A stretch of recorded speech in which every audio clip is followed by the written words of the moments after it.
ইসলামের শরীর চর্চা একটি সুন্নাত পদ্ধতি। পবিত্র কোরআনে শক্তি সঞ্চয়ের জন্য বলা হয়েছে। শক্তি সঞ্চয়ের জন্য শারীরিক কসরত অত্যন্ত জরুরি। একজন মুসলমানকে দৈনিক 5 বার নামাজ আদায় করতে হয়। সাহিত্যিকগণ বা গবেষক যারা তারা বলেন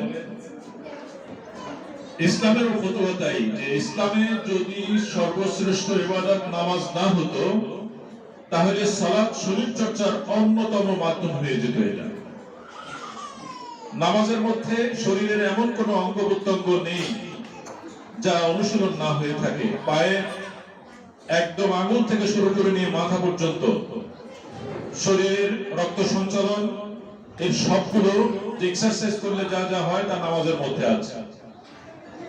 এবং সুস্থতার জন্য শরীর চর্চা অন্যতম। কাজেই আমাদের এই যে ক্রীড়া চর্চা, এটা শরীর চর্চারই একটি অংশ।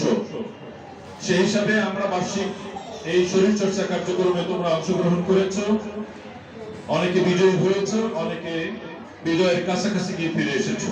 সবাইকে অভিনন্দন।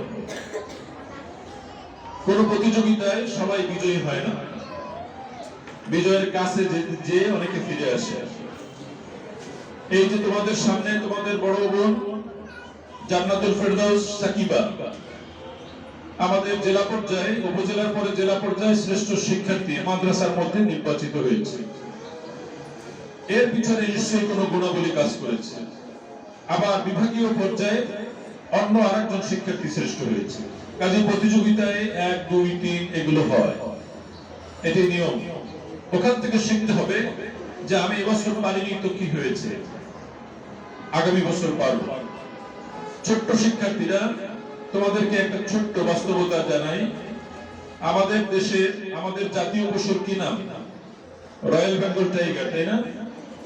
রয়্যাল বেঙ্গল টাইগার যদি কোনো নদী সাঁতার কাটে, যদি কোনো খাল বা নদী সাঁতার কাটে, তাহলে সে টার্গেট নেয় যে আমি এখান থেকে ওপার, ওই যে একটি গাছ দেখা যায়, এই বরাবর গিয়ে উঠবো। আর স্রোত যদি তাকে ভাসিয়ে অন্যদিকে নিয়ে যায়, তাহলে সে আবার ফেরত এসে আবার সাঁতার কাটা শুরু করে এবং টু দি পয়েন্টে তার লক্ষ্য মতো গিয়ে সে দাঁড়াবে। কাজেই শিক্ষার্থীদের একটি বড় কাজ হচ্ছে লক্ষ্য নির্ধারণ করা, যে আমাকে বিজয়ী হতে হবে আমার যোগ্যতার মাধ্যমে। কাজেই তোমরা যোগ্যতা সঞ্চয় করে পরবর্তী বছর মাঠে আবারও নামবে। এবং শুধু খেলার মাঠে নয়, শিক্ষার মাঠ, যে কোনো প্রতিযোগিতায়, সাংস্কৃতিক মাঠ, এর যে কোনো প্রতিযোগিতায় তোমাকে অংশগ্রহণ এবং বিজয়ের জন্য সচেষ্ট থাকতে হবে। ইনশাআল্লাহ তোমাদের কামিয়াবি টুডে অর টুমরো আসবেই ইনশাআল্লাহ। আজকে আমাদের মেহমানবৃন্দ এখানে আছেন, আপনারা আমাদের শিক্ষার্থীদের জন্য দোয়া করবেন এবং এদের উৎসাহিত করার জন্য আজকে যেমন এখানে আসছেন, সময় পেলেই আপনারা আমাদের প্রিয় প্রাঙ্গণে চলে আসবেন। আমাদের আজকে বিশেষ অতিথি এখানে আছেন জনাব জাকির হোসেন ভূঁইয়া। আপনি জানবেন যে আপনাদের এই প্রিয় প্রতিষ্ঠানে ছেলে মেয়েদের আলাদা পরিসরে লেখাপড়ার জন্য এই ব্যবস্থাপনা আছে। এটা আল্লাহ তাআলার একটি হুকুম। এই হুকুমের পিছনে শয়তানের ওয়াসওয়াসা থাকে, নানান রকমের বক্তব্য দিয়ে, উৎসাহ দিয়ে, উৎসাহ রটনা করে থাকে। কিন্তু ভূঁইয়া দারুস সুন্নাহ ইসলামিয়া কামিল মাদ্রাসা কর্তৃপক্ষ আল্লাহ তাআলার হুকুমের প্রতি মাথা নত করে ছেলে মেয়েদের আলাদা পরিসরে তাদের ইজ্জত আবরু এগুলো রক্ষা করে পড়ালেখা যেন করতে পারে, এই পরিবেশ নিশ্চিত করণের জন্যই মাদ্রাসার এই বিশাল ব্যবস্থাপনা। এটা আপনাদের একটি নেক আমল বই কিছু না, এটা একটি বড় মাপের নেক আমল। কাজে আমাদের কন্যারা নিরাপদে পড়ালেখা করতে পারবে, এই ব্যাপারে আপনাদের সকলের সহযোগিতা আমরা কামনা করি। সুপ্রিয় শিক্ষার্থীরা, তোমাদের জন্য এই ক্রীড়া প্রতিযোগিতার পাশাপাশি আরো একটি পুরস্কার তোমরা পাচ্ছ। তবে প্রতি বছর যারা ক্রীড়া অনুষ্ঠানে উপস্থিত থাকে না, যারা থাকে না তাদেরকে আমরা পরবর্তীতে দেই। এবছর যারা উপস্থিত নেই তাদের পুরস্কারগুলো আমরা সেকেন্ড টাইম আর দিচ্ছি না। এটা তোমাদের জন্য একটা ভালো মেসেজ। আমাদের ক্রীড়া পুরস্কারের পাশাপাশি আমরা একাডেমিক পুরস্কার, একাডেমিক মেধা পুরস্কার, যারা প্রথম দ্বিতীয় তৃতীয় হয়েছে তাদের জন্য পুরস্কার রয়েছে। তবে এবার পুরস্কার একটু ব্যতিক্রম, যে পুরস্কারটি কখনো তোমরা লাভ করো নাই, আমরা সেরকম একটি পুরস্কার তোমাদের জন্য আয়োজন করেছি। সেই আয়োজনটি হচ্ছে একটি মাদ্রাসা ব্যাগ। সবাই ব্যাগের দিকে তাকাও। এই ব্যাগের গায়ের মধ্যে কিছু একটা দেখা যায়। কি দেখা যায়? মাশাআল্লাহ, তোমরা অনেক ট্যালেন্ট, বুঝতে পেরেছো। এইখানে মাদ্রাসার লোগো লাগানো আছে, মানে মাদ্রাসার নাম আছে। যারা প্রথম দ্বিতীয় তৃতীয় হয়েছে তাদের জন্য এই ব্যাগগুলো যদি আমরা গিফট হিসেবে দেই কেমন হয়? ভালো হবে? খুশি লাগবে? আচ্ছা, খুশি যখন, তখন আমরা এই ব্যাগগুলো তোমাদের গিফট হিসেবে দিচ্ছি ইনশাআল্লাহ। আর এই সব ব্যাগগুলো আমাদের মোহতারাম সভাপতি জনাব অ্যাডভোকেট মাইনুদ্দিন মিয়া তার সৌজন্যে দেওয়া হচ্ছে। তিনি শিক্ষার্থীদের মেধা বিকাশে গুরুত্ব অনুধাবন করেন বিধায়ী এরকম একটি উদ্যোগ গ্রহণ করেছেন।